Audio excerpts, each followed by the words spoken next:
Hey everyone and welcome back to my channel. Today we're going to look at the difference it makes having a Necromancer on your team for Gauntlet. Let's go. So kicking things off here at the test dummy, what we're going to do first is try out my build solo for 1 minute solid. Now this build I've just posted another video for, so if you want the information on that, do check that out. But for this video I will be going through what GameZone is using for his Necromancer. So you obviously know that in raids and in Gauntlet it helps having a Necro on the team if they're using bone armor. However, if they go in with a full support buff, they can actually increase your damage by quite a lot. So that's what we're going to be looking at today, and we're also going to test this out in Gauntlet to see the difference it makes. So as always, for raid builds, I'm going to do a 1 minute test because the minute sustained damage is what you want to look for. There's no point doing a 10-second burst for raid builds because you need that consistent damage. You need that damage to keep up. Quite often you can do a 10-second burst and it looks amazing, but after the 10-second mark, the damage might go down per second. So we're really going in for a build that gives quite a lot of damage and that is easy to run with as well. So coming up to the 1 minute mark now, and we have finished this build with 204 million damage in 1 minute and just under 4 million damage per second. So you can see most of the damage is coming from Lightning Nova here and also from Magic Missile. With Arcane Torrent and Disintegrate, and Slow Time is kind of disappointing in this build. You can see the miscellaneous is buffs and things, so that'll be like from Vitus and other bits like Warband buffs as well. And then my Legendary Gems, you can see the damage that comes from that. So what we're going to do is go ahead and test this build again using GameZone's buffs for his Necromancer and see what difference we can get. So you can see the kind of damage that these buffs are giving. We're not even at 10 seconds and we're at 50 million damage already. So super strong with this support build. Now, as I've mentioned before, it's really important to have the right team set up for things like Gauntlet. It just makes the runs so much smoother if you have people that have the right builds. So you need definitely to have someone with support. That can come obviously from Monk, Crusader or from Necromancer. Just depends how confident people are with their support builds and how confident you are with your DPS build as well. So as I mentioned, this is a really nice DPS build that I'm using, and I just find it really easy to run with in Gauntlet and also raids as well. And having the things like bone armor from your teammates really makes a difference because you can literally stand still and just focus on attacking the target, which is what I'm doing right now, obviously. Now you can see we've already beaten the damage that I had from the build in 1 minute with just my build active. And coming up to the 1 minute mark, we've got 291 million damage per second. Obviously, I stopped it a little late, so it's about 287 or 288 million damage per second is what it would have actually been if I'd stopped at the 1 minute mark. And the increase in damage is about 43% from those buffs just from Necromancer. So imagine if you're being buffed by other team members as well. This is literally incredible.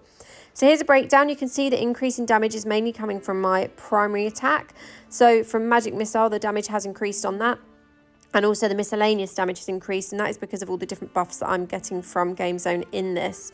So we're now going to take a look at his build and all the top line things that he's using. I'll go through the ones that seem to make the most difference to what we're doing.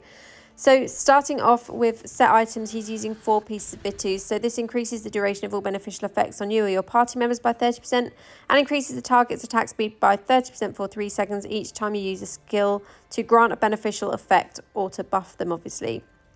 Gatefisk Helm. Grim Scythe also slices through the enemy's armor, increasing their damage taken by 11.4% for 6 seconds up to a maximum of 34.2%. So that seems to apply to all team members, that increased damage, which is why he's using that on the helm.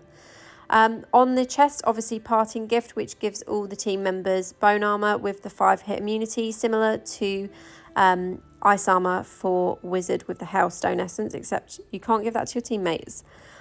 Knockbrod Skulls on the shoulder. Bone armor increases primary attack speed by 28.5% and the cooldown is decreased 10% from his awakened slot. On the pants, Undying Malice. Bone armor increases critical hit chance by 14% and the cooldown decreased 10%. Desolatoria on the main hand, sorry. So this one I'm not going to talk through so much because I don't think the damage from that increases my damage, if that makes sense. I don't think that's so much a buff one. Baleful Trinity on the offhand, that's for Soulfire, so you can see what that skill does there. Defiling Swarm on the alternate main hand. Grim Scythe now conjures a Whirling Scythe, so those are the that's the skill that you could see him using. and Spite Fetor on the alternate offhand as well. So that's again for Soulfire.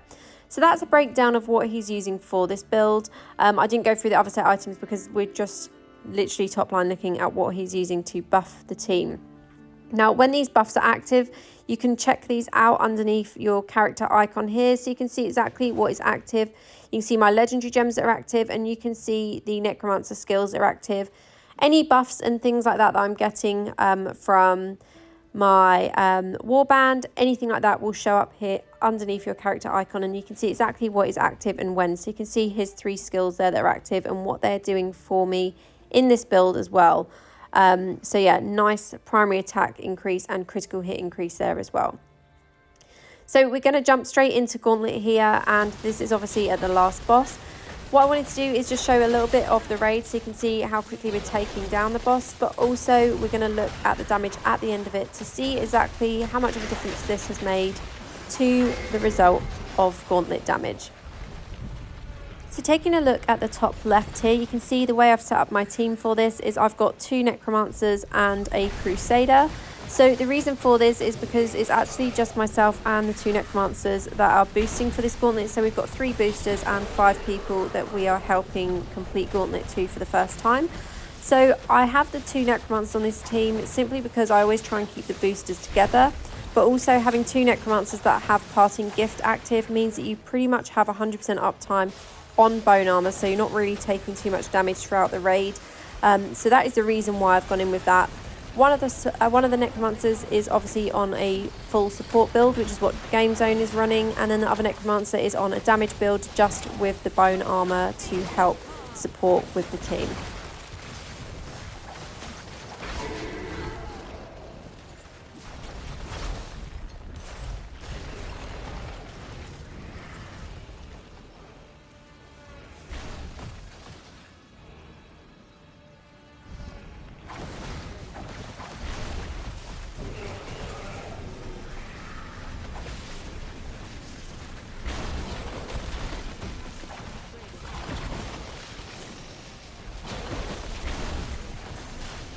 So at this point in the raid, there's just 3 of us standing, and you can see we're actually giving quite a nice amount of damage here, even though we're trying to avoid all the attacks. I'm also taking quite a lot of damage because obviously we're at that point in the raid where there's all the different summons, the like shadows, if you want to call them that, shadow clones, I guess.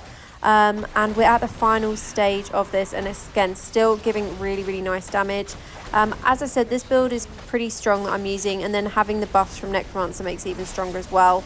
I am going to test out other raid builds because you know I like to test lots of different things. But yeah, just like that, the raid is over. So we completed it in 8 minutes, and this was the damage. So you can see 49.44% damage from myself.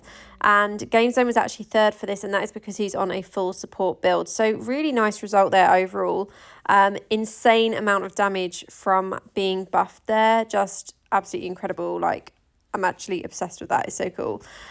So that is it from me today. I hope you found this video helpful. Let me know if you're going to try this out in your next Gauntlet run, and I'll see you next time. Have a great day.